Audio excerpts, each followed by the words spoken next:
Good morning, everybody. So I think we begin the program with paying respects to the Triple Gem.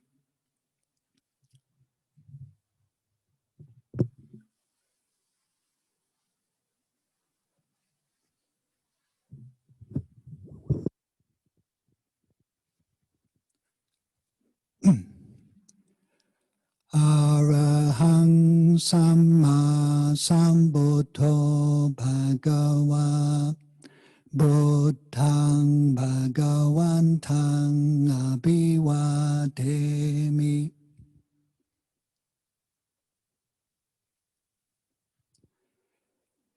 Sawakato Bhagavata Dhammo Dhammang Namasami.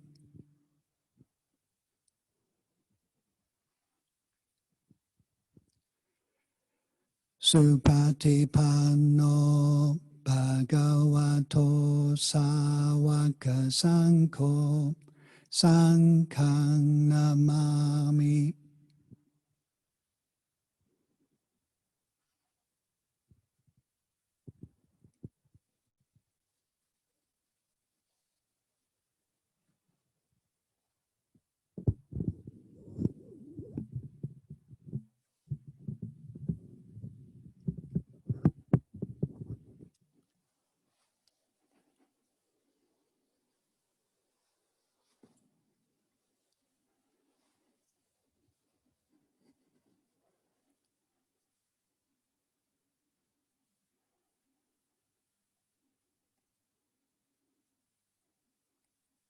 So again, good morning, good day, everybody.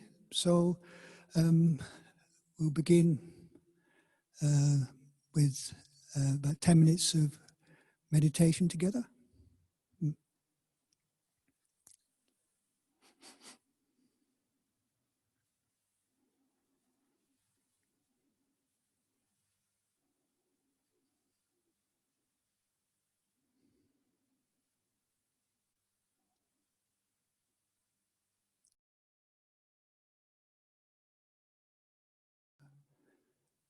Meditation is a time to turn our attention more inward,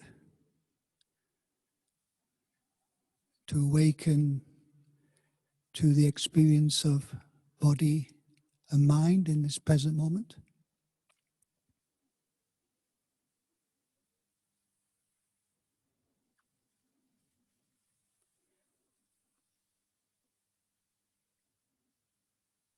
So just as we can follow the breath in, with the in-breath we can, bring our awareness into the body. How is the physical body at this time?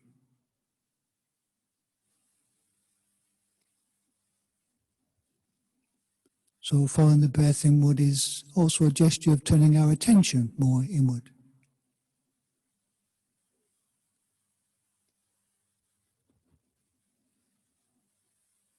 So as we breathe in, maybe notice the sensation at the nose.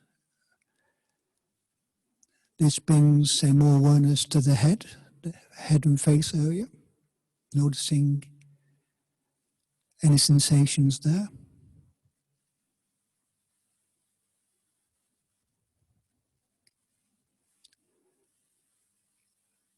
As we follow the breath in, down the throat, noticing any sensations in the throat area.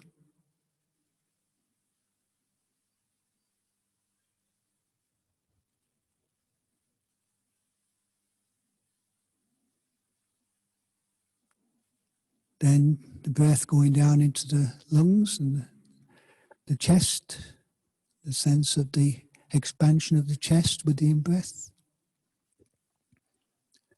Noticing any sensations around the heart area.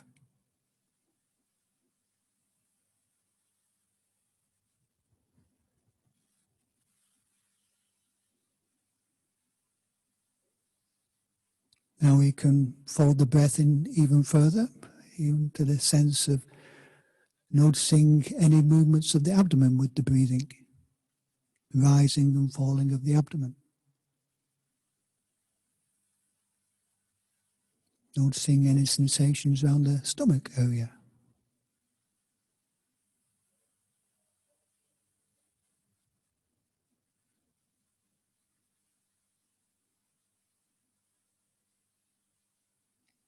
And then feeling the sense of the buttocks on the cushion or the seat.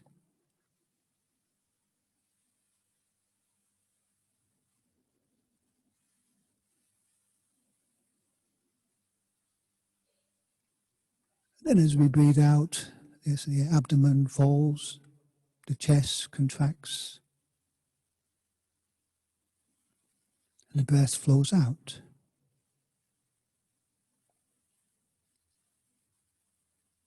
So as we breathe like this, not a sense of doing the breath, but just allowing the body to naturally breathe and just noticing the sensations.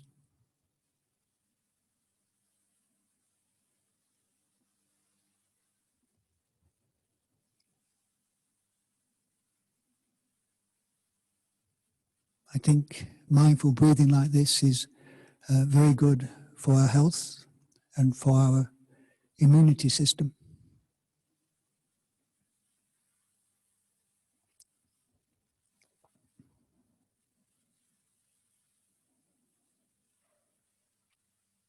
Now this present moment has a feeling tone to it. Maybe it's pleasant or unpleasant or neutral.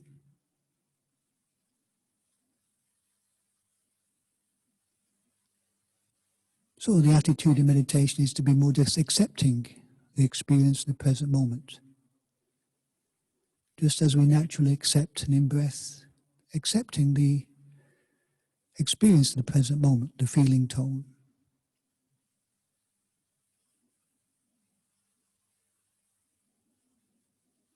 They say maybe more making peace with the experience of the physical body in the present moment. Where you feel relaxed or tense or hot or cold, calm, restless. So this is just awakening to the experience of body in the present moment.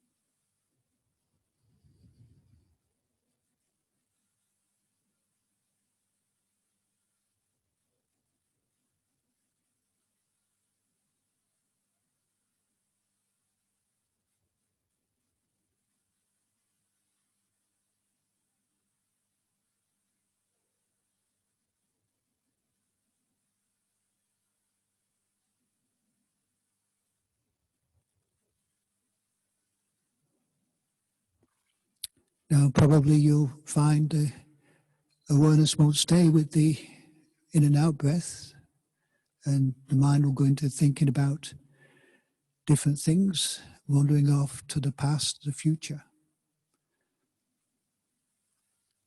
So this is naturally what will happen, but we use the experience of breath in the body to keep on bringing our awareness back to the present moment. And noticing where our thoughts are going, noticing so that the mood of the mind in the present moment. Our thoughts may inform us a little bit about the mind state in the present moment.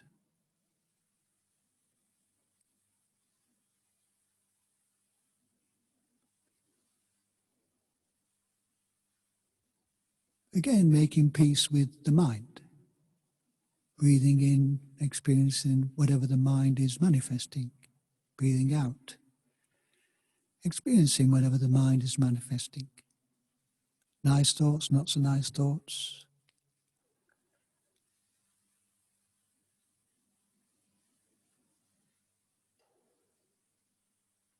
Just trying to stay present with the flow of thoughts. Say like a thought about the future or a thought about the past is actually a thought that is arising and ceasing in the present moment. So getting this more awakened perspective on the thoughts that are coming and going.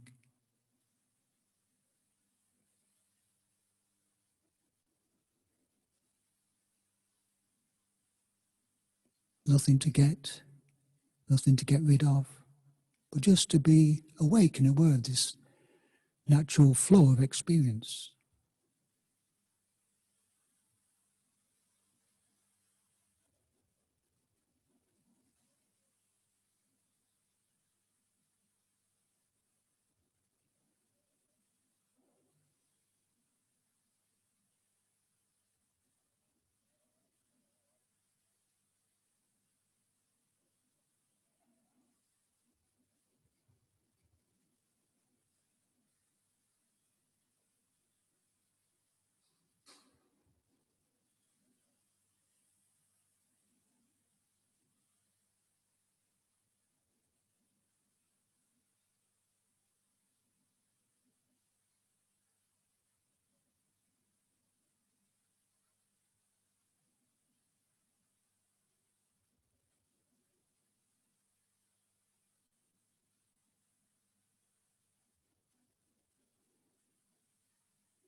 Morning, Kananjan. Today, on behalf of everyone, we now formally request for the Dhamma talk. Brahma Chaloka Tipati Sahampati Katanjaliya Iwara ayachata santi dasata araja kacatika ese tutama anukam imam paca.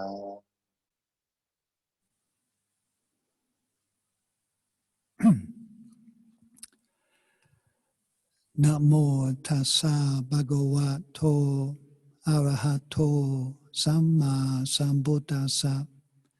Namo tassa bhagavato arahato samma sambuddhassa. Namo tassa bhagavato arahato samma sambuddhassa. Buddhang dhammang sanghang namasami.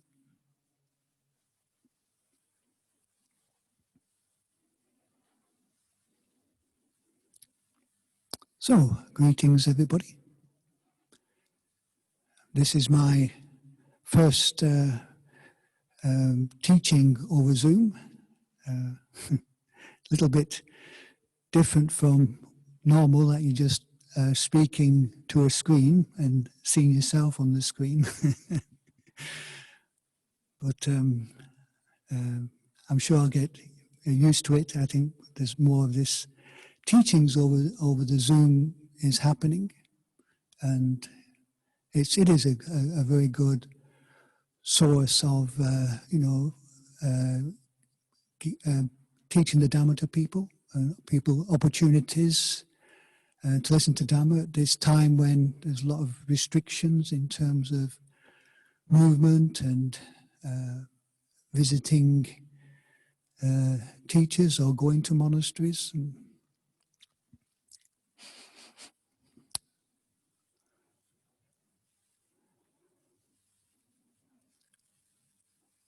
At this unusual time, makes me really appreciate the Buddha's teachings, because it really helps one to deal with it and cope with it in a way without, say, being a cause of too much suffering. So whenever these sort of situations arise, one can bring the Dhamma to mind. The Dhamma, of course, is, like the Buddha said, the medicine that can cure our mental ills. And just the importance of using our wisdom and the Buddha's, one of the things we've learned from the Buddha to contemplate the situations in life that we find ourselves in, whether they be favorable, unfavorable, wanted, not wanted.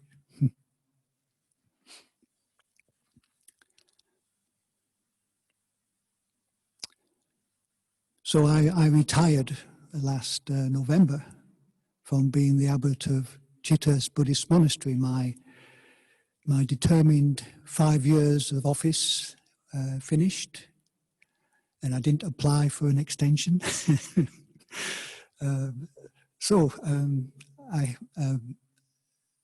After my 5 years were over, it's a tradition that the old abbot goes away for a year to let the new abbot settle in. So I had this wonderful year planned, a nice sabbatical year. And I had quite a few invitations to visit our different monasteries around the world. So I had this lovely sort of schedule planned. So I started off at a monastery in Thailand,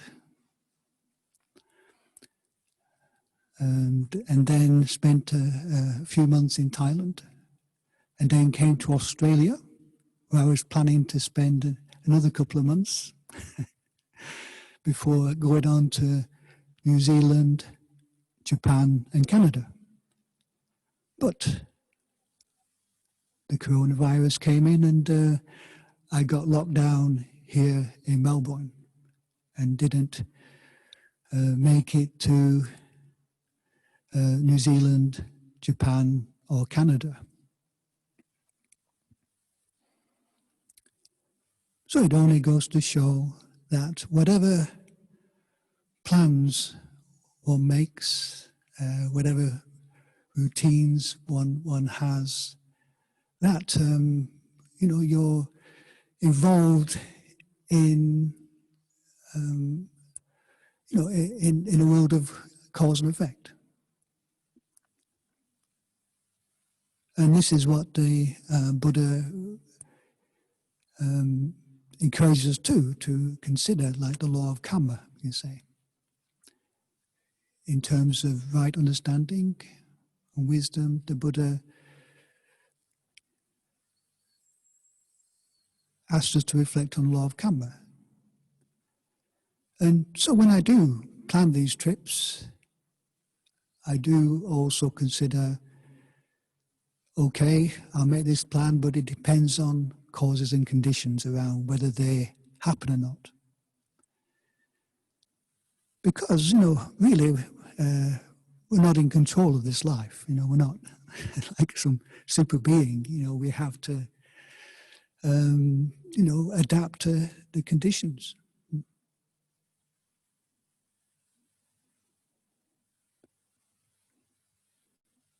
And, if one reflects like that, then if plans work out, fine. And if they don't work out, one can adapt. One doesn't have a lot of suffering about it.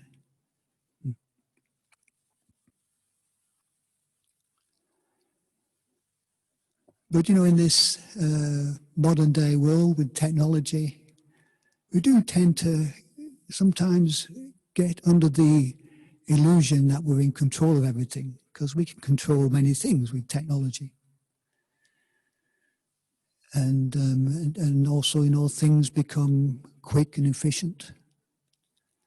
And, we can sort of expect things to go according to our wishes. And of course, when things don't go according to our wishes, when we think they should, then we suffer. But if we do reflect on, we are involved in this law of karma, and things are subject to causes and conditions, then when things do, say, change, and we can't fulfill our plans, then, if we're wise, we can peacefully adapt.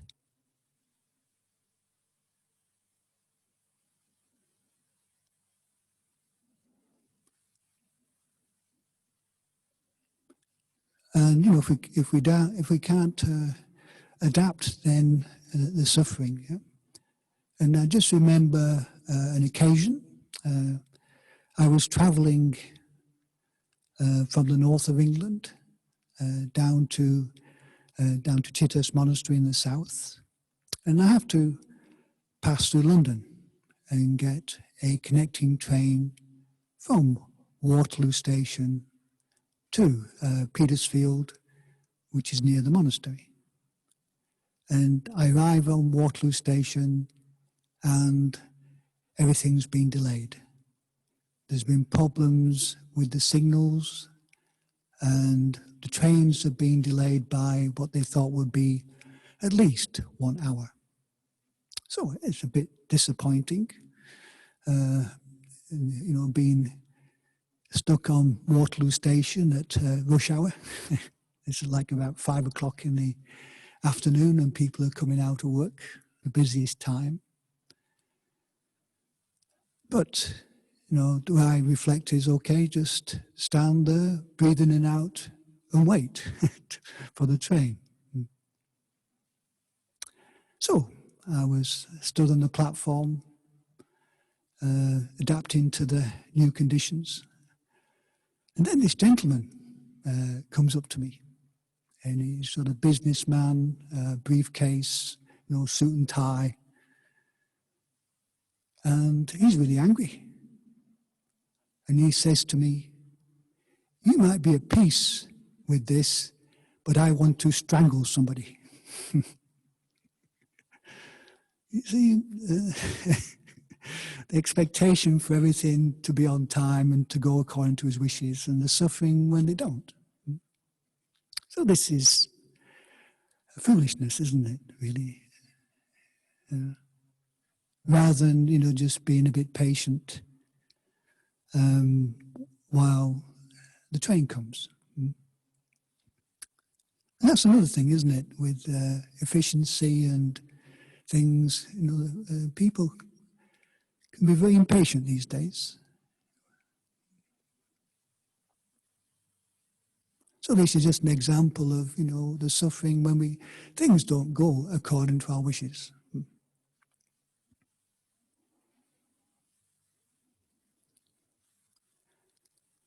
And if we're not willing to adapt. So I've had a few adventures on my travels around and things happening. Another occasion, I have a relative up in the north of England who's not very well that I visit from time to time, a sister.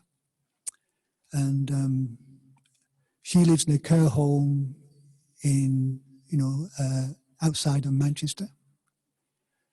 And when I go and visit, I stay with a friend in the south of Manchester. And somebody buys me a tram ticket. So I go on the tram from the south of Manchester to not far from my sister's home, and then so I can get there fairly easily. So again, coming back from visiting my sister, this is October time, 5 or 6 o'clock at night in the evening. And the tram arrives in the north of Manchester, and there's a problem again, signal problem. So there's no trams across Manchester. So the announcement is, well, you'll have to get a bus, or you can share taxis together. Now, of course, for me, this doesn't really help because I don't have any money to catch a bus or pay for taxis. So my only alternative is to walk. And it's a cold evening.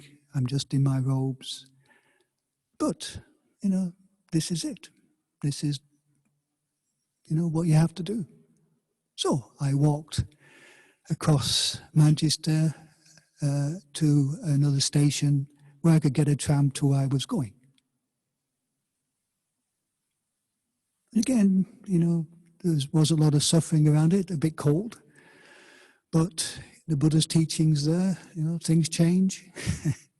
One has to adapt.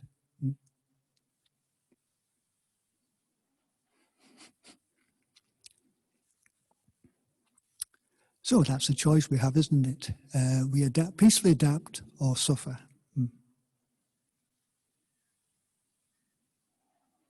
So I hope, with the changes that have occurred in our lives due to this pandemic, that, we've been able to cope with that and adapt to things in a fairly peaceful way. I must say it was quite easy for me to adapt because, Bodhivana Monastery is a very nice monastery. I have a very beautiful kuti in the forest there.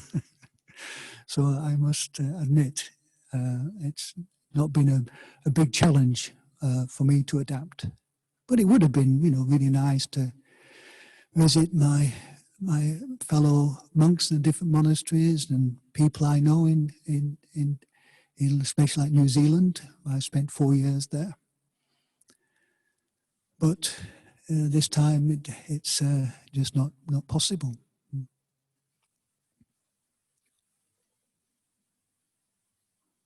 So these are sort of themes come to mind, isn't it? About karma, about things change. These are all things the Buddha asks us to reflect on. And, the suffering, if, through not being able to adapt to change, through our desire for things to be different, for the situation to be different.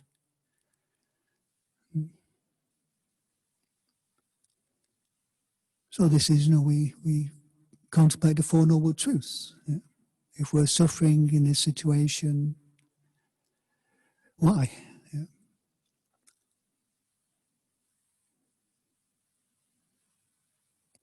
Anyway, if we do see the causes, then the suffering lessens and we can adapt.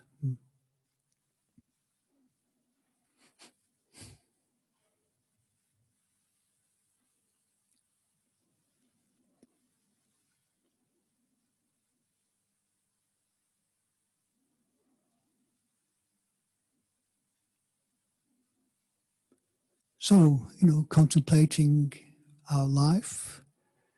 And another thing, we can't plan is the mind. Wouldn't it be nice?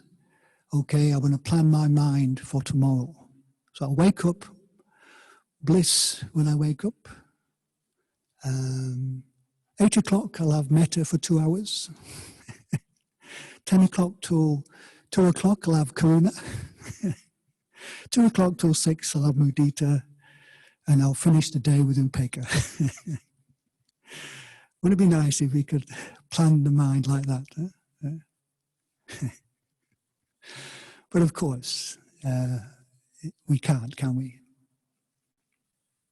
So, this is why the Buddha encouraged to contemplate mind as not actually something that belongs to us, and not something that we can own or control, but something that happens according to causes and conditions.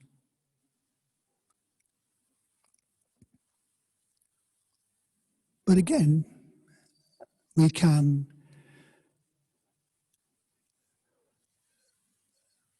learn how to look after the mind. There's things we can do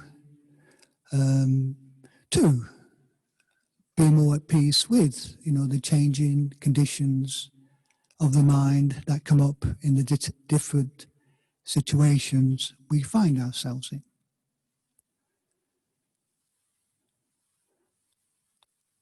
And this is, the benefits that come from, meditation. Cultivating the skill of being awake, aware of the mind.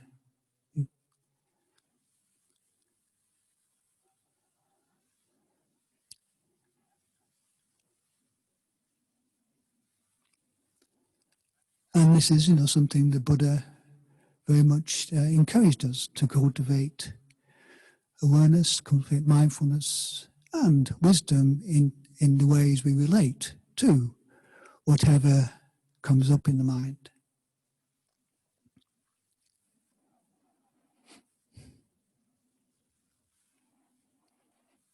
So in the guided meditation, I'll just talk a little bit about just cultivating this awareness in a way just to more cultivate a sense of peacefully being aware of whatever is coming up in the present moment. So we can't say stop certain reactions or unskillful mind states arising due to certain conditions. But what we can do is to be more aware of these things as they arise and not keep them going. Learn the skill of letting go of them. And before we came to practice the Dhamma through our say karma, for one thing. Again, karma of the mind, our upbringing, our conditioning, and the certain habits we've created in the mind before we came to Dhamma practice. So there are things that are going to arise. But, we don't have to be stuck in them. We don't have to be overwhelmed by them. You say we could rise above them. And Rinpoche Cha, said about meditation, it's tuning in with the higher mind, that awareness.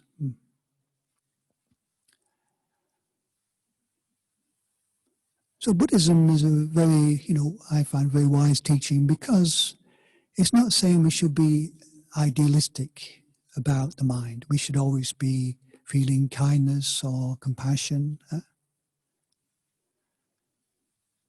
but be willing, just observe however the mind is, to know it for what it is. And through mindfulness and wisdom, we can learn to, experience, unpleasant, unskillful mind states, but without acting on them, speaking on them. Or, over proliferating around them, that tends to keep that particular habit going, particularly, certain habits of thought.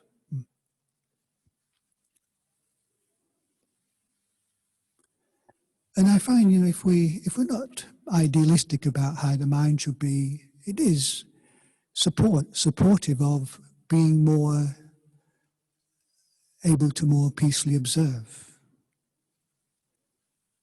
Even, the mind states that we don't particularly want. So this is our karma, we have to experience our karma. But again, mind states change, and how to allow things to change, allow unskillful things to go to cessation. And noticing,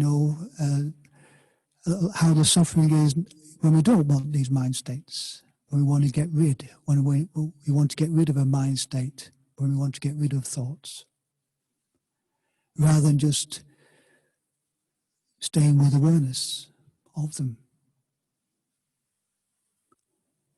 allowing them to arise and cease according to conditions, according to karma.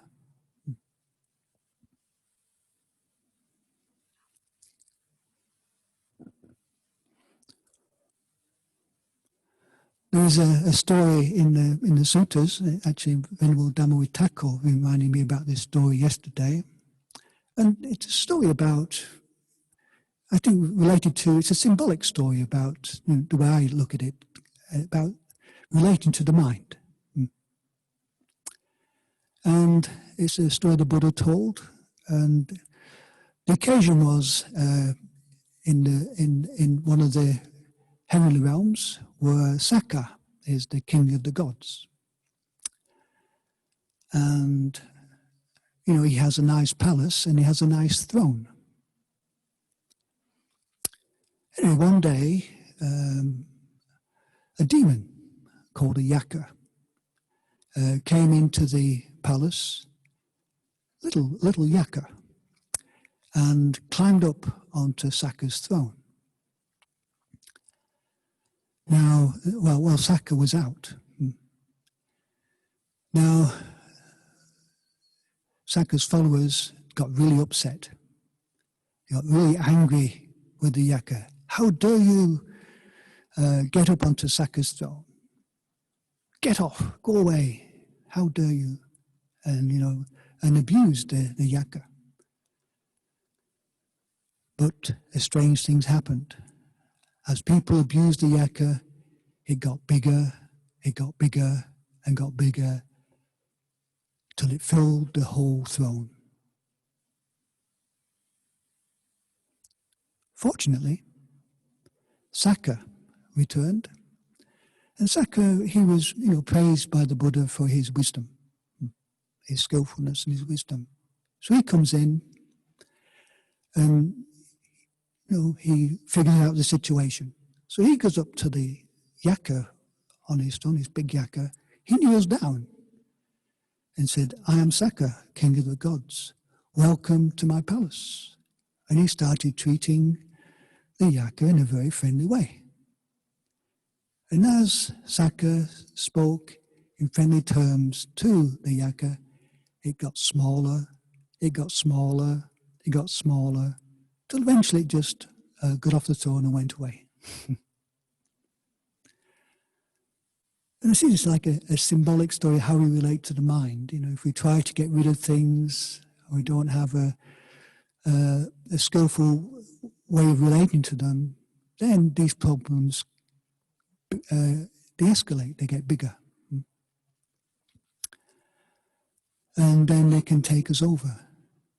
But if we learn to relate to the mind with mindfulness and wisdom, then over time, these habits, they can get less strong, less frequent. And, you know, we can develop more the skill of letting them go.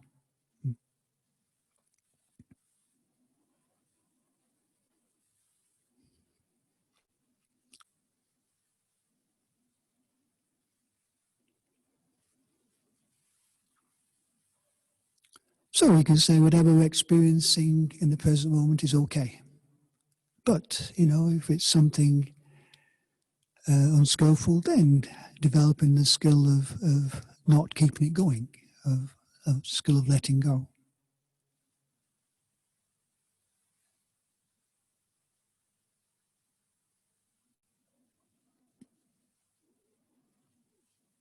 Now, in this meditation, I was, you know, bringing awareness into the physical body as a way of keeping us more in the present moment. And you see that a lot of the habits of mind always take us off into time. You know, worries, anxieties, you know, these are habits of mind that are quite prominent these days. You know, of course, there's a lot of worries about the future and the pandemic and how things are going to be.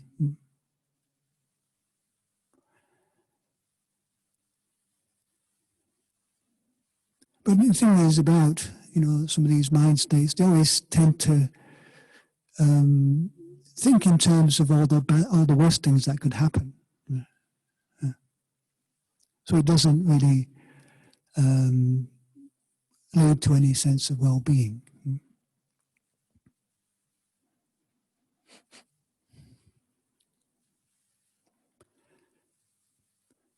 So awareness, you know, being aware of some of these mind states, and you know, being aware of the thought patterns that manifest, but coming back to the present moment, coming back to the physical body to keep us more grounded.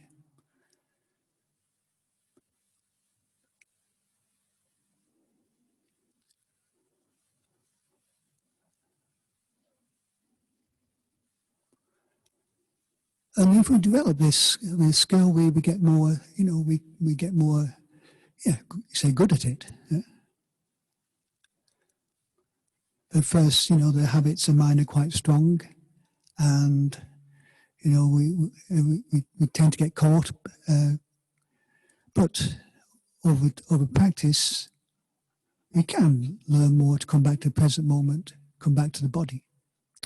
And this is not just, you know, doing sitting meditation, but also just doing something physical, just something to bring us away from the thought patterns that really just tend to keep these mind states going. Now, it's not saying sometimes we have to consider the future, but, you know, not to be addicted to time, because, you know, there's no peace and wisdom will arise in the mind if we're lost in time always.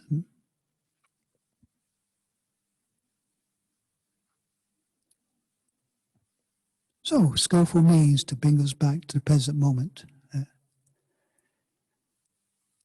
to bring us away from, you know, unhelpful thought patterns.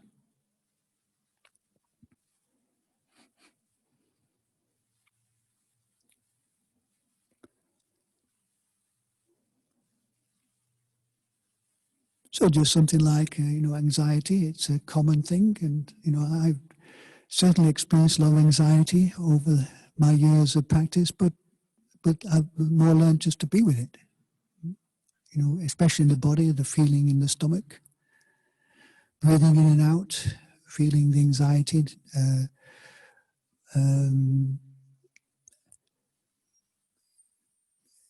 bringing the mind away from the tendency to over-proliferate about the future and what might happen. Like giving a talk. Oh, I might be, people might not like it. People might walk out. The mind can always, think about, things that, project things that, may not happen. I've just used a very simple exercise, breathing in and out and feeling the body and the anxiety in the stomach. And sometimes with the thoughts, as I breathe in, may I be well? Breathing out, may I be free from anxiety? Just keeping a more skillful thought in mind to replace the thoughts about the past and the future. Again, that does take practice to be able to have the mindfulness to do that. And initially, you bring that thought to mind, and the mind goes off into the future, then you bring it back to the breath, the body, the skillful contemplation. It goes off again, they come back. But if you keep at it, we get more skilled at it.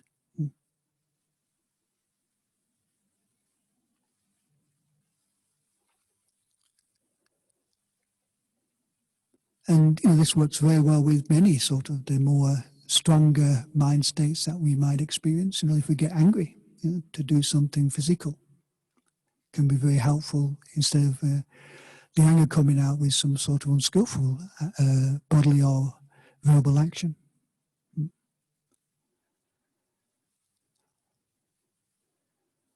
Go for a walk, do some walking meditation, go and do some gardening, go and wash the pots. Something physical, just to ground us again in the present moment.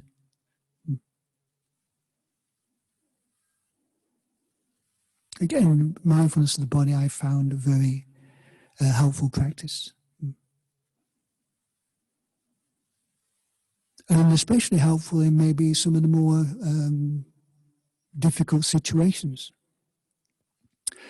So on one occasion, this is in the early days of Amaravati Monastery in England, and we had a problem that there were these youths coming in, driving into the monastery at night and pushing over the Buddha Rupa in the courtyard of Amaravati. So we decided that every evening to have a couple of monks on the late shift in case these youths came in. So if they saw monks there, they'd probably hopefully just go away. So I was on this late shift one night with another monk, and the youths didn't come in that night, but we were in this sort of eating sala of Amaravati, and one of the guests came in to the sala about 11 o'clock at night, and he'd been out drinking. He wasn't really a practicing Buddhist, he was like a wayfarer who we used to accommodate for a short time from, and he was heading towards the kitchen to get some food, and of course in the monastery you're supposed to not have an evening meal. So he was coming back from the pub, heading to the kitchen, and he met up with another monk and myself. And the other monk admonished him, and he blew up. He got really angry, and he put his fists up. Now, my response to that was fear, because, potentially he was going to get violent. But, the mindfulness came into the body to feel the fear and my legs were shaking. Yeah? And what came from that was I ended up just putting my hand on his fist and saying, "Please, no violence." And he calmed down.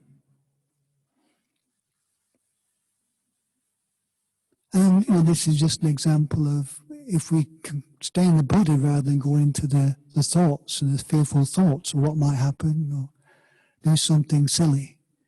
Just a moment just to ground yourself in the body, ground yourself in mindfulness, and then something more skillful can manifest. And as a monk, traveling around, there's been quite a few occasions where I've had to use some of the things in terms of the way people sometimes respond. That's the only time I've ever been physically challenged, but of course, verbal things. Sometimes people say not so nice things to us.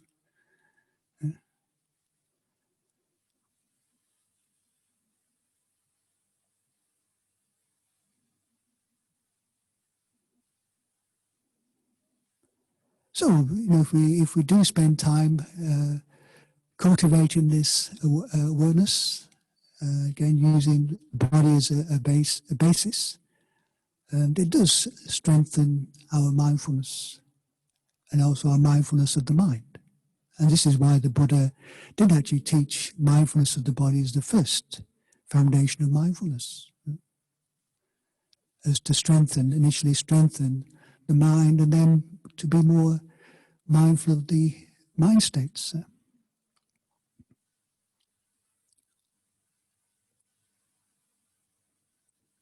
So, this is the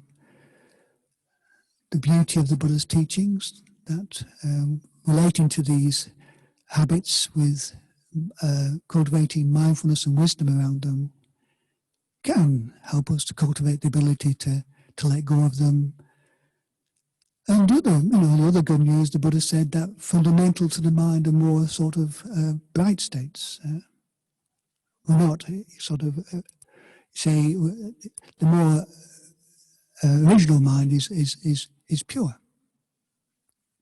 Awareness itself has a purity and a radiance about it. But that purity and radiance has just been covered over by these defilements, which we can develop the skill of abandoning. They're not who we are. There's no angry person, there's no anxious person. They're just conditions that arise and cease in the present moment. And the more we realize that, then the more freedom we have, the more peace we have in our life, and the ability to go beyond suffering. So this challenging time, it's a blessing to have the Buddha's teachings. Again, the teachings on karma, the teachings on impermanence, the natural laws, the teachings of the Four Noble Truths, how to understand how the suffering arises. And again, I was particularly mentioning about the suffering that comes when we're too idealistic about how things should be, about how the mind should be, rather than just knowing the way it is.